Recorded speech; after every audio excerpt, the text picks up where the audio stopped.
Oh my god. Tapi bohong. Aku hanya memikirkan satu peraturan penting. Kenapa kau lakukan hari ini kalau kau bisa melakukannya besok? Few moments later.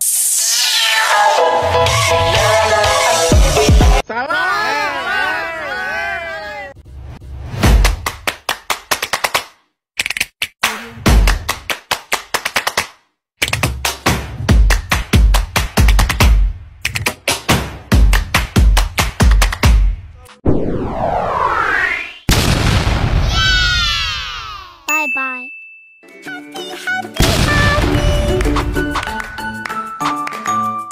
Ditonton sampai selesai ya. Assalamualaikum warahmatullahi wabarakatuh. Perkenalkan, saya Syarafina Salsabila dengan NIM 222111374 dari kelas HES 5C. Di sini saya akan memaparkan hasil review buku saya untuk memenuhi tugas UTS mata kuliah Hukum Acara Peradilan Agama. Yang pertama yaitu mengenai identitas buku. Buku yang saya review berjudul Hukum Acara Peradilan Agama, ditulis oleh M. Khairul Rafiq, editor Dr. Haji Tolkah, dan penerbit CV Raffi Sarana Perkasa, Semarang tahun 2022 dengan jumlah halaman 358 halaman.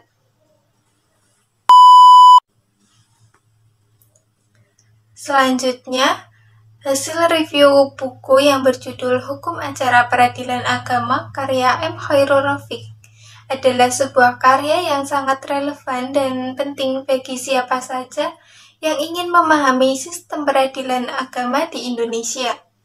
Di dalam buku ini tidak hanya menjelaskan teori hukum, tetapi juga menggali lebih dalam tentang praktik dan pelaksanaan hukum acara di lingkungan peradilan agama. Dengan pendekatan yang jelas dan terstruktur, buku ini menjadi panduan yang bermanfaat bagi mahasiswa hukum, praktisi hukum, dan siapapun yang tertarik pada aspek hukum Islam. Selanjutnya, buku ini dimulai dengan penjelasan yang kuat mengenai pentingnya hukum acara sebagai pedoman dalam menyelesaikan perkara. Dalam buku ini ditekankan bahwa hukum acara berfungsi sebagai jembatan antara hukum material dan pelaksanaan keadilan. Tanpa adanya hukum acara yang jelas, penerapan hukum material akan sulit, yang dapat mengakibatkan ketidakpastian dan ketidakadilan. Hal ini adalah sebuah pengantar yang sangat penting karena memahami konteks ini akan membantu kita dalam mengapresiasi keseluruhan isi buku. Lalu selanjutnya, buku ini dibagi menjadi beberapa bab yang membahas berbagai aspek hukum acara peradilan agama. Di bagian awal memberikan pengertian yang jelas tentang apa itu hukum acara peradilan agama. Ditunjang dengan sejarah dan perkembangan hukum ini di Indonesia. Kita akan mendapatkan wawasan tentang bagaimana hukum acara ini muncul sebagai respon terhadap kebutuhan masyarakat untuk mendapatkan keadilan dalam konteks hukum Islam. Salah satu bagian yang sangat menarik dari buku ini adalah pembahasan mengenai sumber hukum yang menjadi acuan dalam peradilan agama.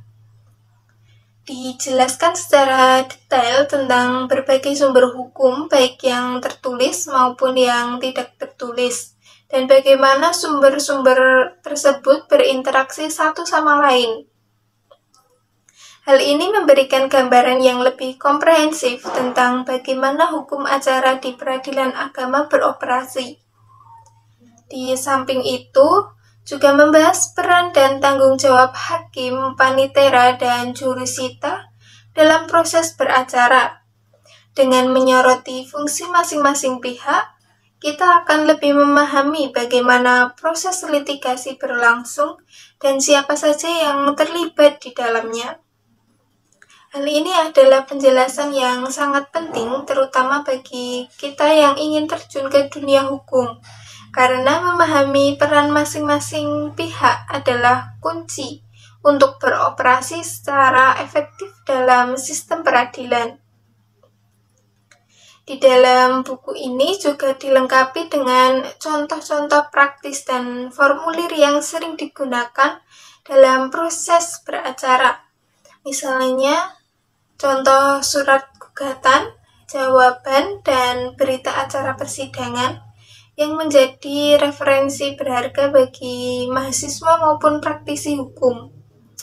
Hal ini membuat buku ini tidak hanya menjadi sumber teori, tetapi juga sebagai panduan praktis yang dapat digunakan di dunia nyata. Secara keseluruhan, Hukum Acara Peradilan Agama adalah buku yang bisa dibaca bagi siapa saja yang ingin memahami sistem hukum Islam di Indonesia. Dengan penyajian yang menarik dan mudah dipahami, buku ini berhasil menjembatani antara teori dan praktik. Buku ini tidak hanya menjadi sumber pengetahuan akademis, tetapi juga memberikan alat praktis yang sangat berguna bagi mahasiswa maupun praktisi hukum. Dengan demikian, buku ini diharapkan dapat berkontribusi dalam membangun kesadaran hukum dan memperkuat keadilan di masyarakat. Sekian pemaparan hasil review buku saya. Semoga pemaparan saya kali ini dapat bermanfaat bagi kita semua. Kurang lebihnya saya mohon maaf. Wassalamualaikum warahmatullahi wabarakatuh. Thank you, everyone! Thank you, Elmar! Boom!